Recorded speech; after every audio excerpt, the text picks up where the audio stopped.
नमस्कार। महाभारत युद्ध आपको याद होगा या महाभारत की कहानी कम से कम आपने सुनी होगी। वो महायुद्ध था और उसके बाद दो महायुद्ध और हुए हैं। एक जिसे हम पहला विश्व युद्ध का नाम देते हैं और दूसरा दूसरा विश्व युद्ध। लेकिन आज जो चल रहा है विश्व में वो महाविश्व युद्ध है। ये आप देखेंगे कि हर कॉन्टिनेंट में, हर मतलब महाद्वीप में युद्ध चल रहे हैं और इसका कारण गाहे बगाहे यूएस और यूके मतलब अमेरिका और इंग्लैंड, हर युद्ध के पीछे ये लोग हैं। और ये दो नहीं हैं तो चीन और रशिया। तो ये चार जो कौरव हैं, अ, दुर्योधन, दुशासन, विदुर और शकुनी, ये जो चार हैं इसमें से विदुर हमारे खुद के ऋषि सुनक भी हैं। सामने नहीं आते हैं लेकिन पीछे से गोटी बैठाते रहते हैं। इंग्लैंड की आजकल वही हालत है। लेकिन आप इसको लाइटली मत लीजिए, हल्के में मत लीजिए, क्योंकि बहुत जल्द इस पूरे जो विश्व युद्ध चल रहा है, महायुद्ध चल रहा है, इसका हमारे जीवन पर असर होने वाला है। पहले रशिया ने यूक्रेन पर हमला किया,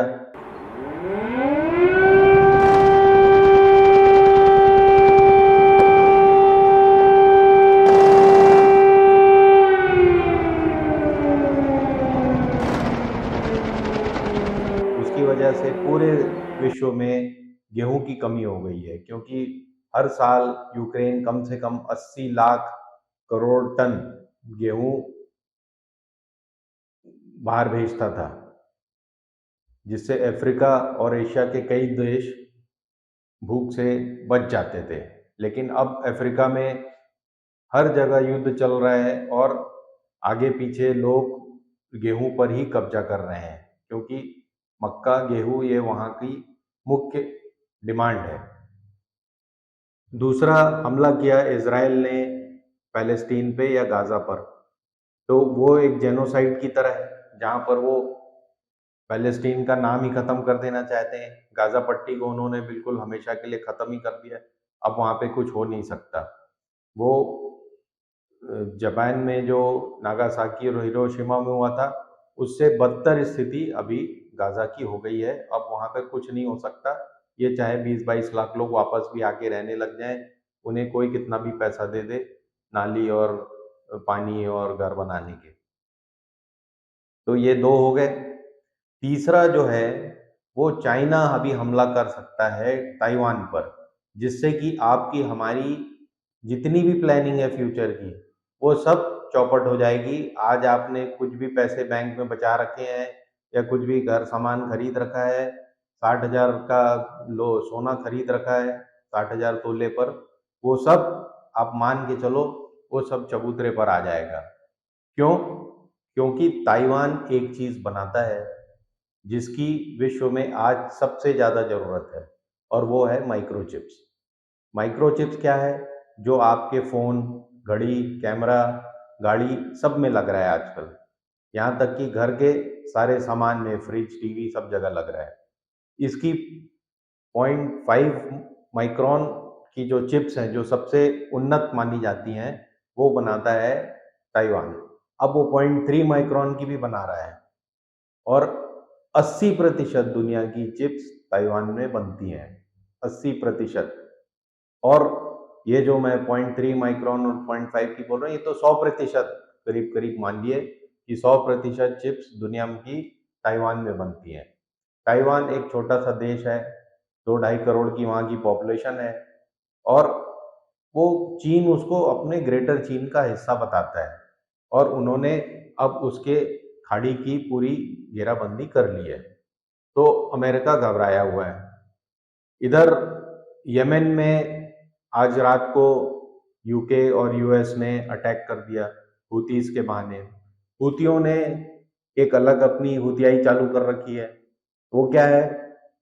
वो रेड सी से, जो मेडिटेरेनियन का हिस्सा है, जहाँ से कि व्यापार चलता है वेस्ट से एशिया आता है और एशिया से वेस्ट जाता है, उस पट्टी पर, वो बहुत ही संकरी पट्टी है, उस पर हूतियों ने लगातार मर्चेंट शिप्स पे हमला करना शुरू कर दिया, जिसमें कई सारे भारतीय शिप भी थी, बहुत सारी पाकिस्तान की थी और जापान वगैरह की थी।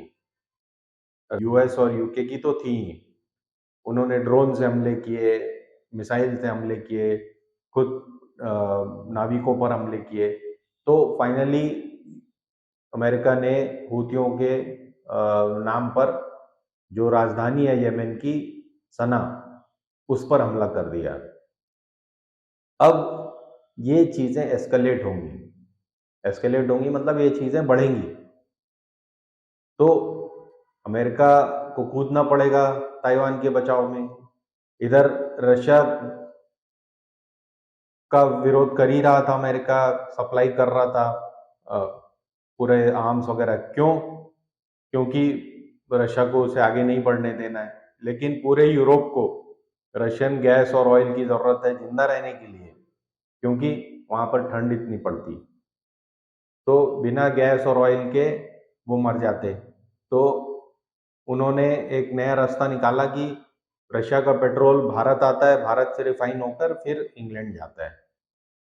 अब ये एक अलग कहानी है, लेकिन जो मुद्दे की बात यह है कि यूक्रेन, गाजा, ताइवान, रेड सी और फाइनली एक वहां पर बैठा हुआ है किम, नॉर्थ कोरिया में, वो अलग दादागिरी धकेल रहा है, साउथ कोरिया पे हमला करना चाहता है, वहां फिर अमेरिका उसके बचाव में कूदेगा।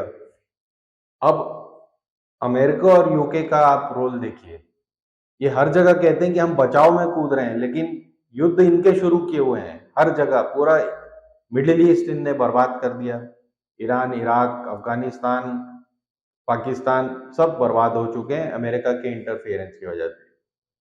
अब आपको अगर बात समझ में नहीं आ रही है तो आप सिर्फ महसूस करिए, जब जब मिडिल ईस्ट में या अफगानिस्तान में युद्ध होता है, हमारे यहाँ का सौर मंडल है, वायुमंडल है, समुद्र है, सब खराब हो जाते हैं। तो सबसे बुरा असर पड़ता है एनवायरनमेंट पे। तो क्या होता है उसका असर? अभी आप देखेंगे कि ठंड बिल्कुल गायब सी हो गई है, क्योंकि इतनी बमबारी हो रही है मिडिल ईस्ट में कि हमारे यहाँ ठंड, बरसात, गर्मी, ये सब का कोई अब ठिकाना नहीं रह गया है। किसानों ने देखा होगा कि उनकी फसल चक्र जो है वो 1 महीने आगे बढ़ गया है। जो हम सदियों से जून में बोते थे और दिवाली के पहले काट लेते थे, या दिवाली के वक्त काटते थे अक्टूबर नवंबर में, 90 दिन 120 दिन का जो ग्रोथ पीरियड होता था, अब वो 1 महीने आगे सरक गया है। अब आप देखेंगे जो जून में बोता है वो रोता है, अब वो जुलाई, अगस्त, कई लोग अगस्त तक बोते हैं। एक असर वो पड़ा है। पाकिस्तान पूरा सैलाब में ही बहता रहता है, हर साल वहां पे सैलाब आ रहा है। तो ये सब असर आपकी आंखों में दिख रहे हैं। लेकिन जो चिप्स, ताइवान अगर चीन के कब्जे में चला गया तो जो चिप्स का नुकसान होगा वो पूरा विश्व उठाएगा। अब हम क्या कर रहे हैं भारतीय? हम छोटी मोटी दादागिरी कर रहे हैं, मालदीव्स को डरा देते हैं, उधर श्रीलंका को कुछ डरा धमका देते हैं, बांग्लादेश में कुछ करने लगते हैं, और पाकिस्तान तो हमारा परमानेंट पार्टनर है ही है। जब कुछ होता है हम पार्टनर अपने उस पे लोगों को पाकिस्तान भेजो, लोगों को ये करो वो करो, पाकिस्तानी ऐसे पाकिस्तानी वैसे, यही करके हम खुश हो रहे हैं। उधर विश्व में क्या क्या चल रहा है इस पर हमारा ध्यान कम है। अभी हम एक राम मंदिर की इसमें मगन है, पूरी जो चक्र चल रहा है राम मंदिर बनाने का, उसमें हम मगन हैं। लेकिन इसके बाद हमें सोचना पड़ेगा कि ये महाविश्व युद्ध जो चल रहा है, हर कॉन्टिनेंट में चल रहा है, मैं आपको बता रहा हूँ, हर महाद्वीप में, उसको कैसे रोकना है, उसका क्या असर होगा हमारे जीवन में, उसके लिए क्या तैयारी करनी है, इसके बारे में हमें और हमारे लीडर्स को सोचना पड़ेगा। धन्यवाद। हिंदुस्तान जिंदाबाद।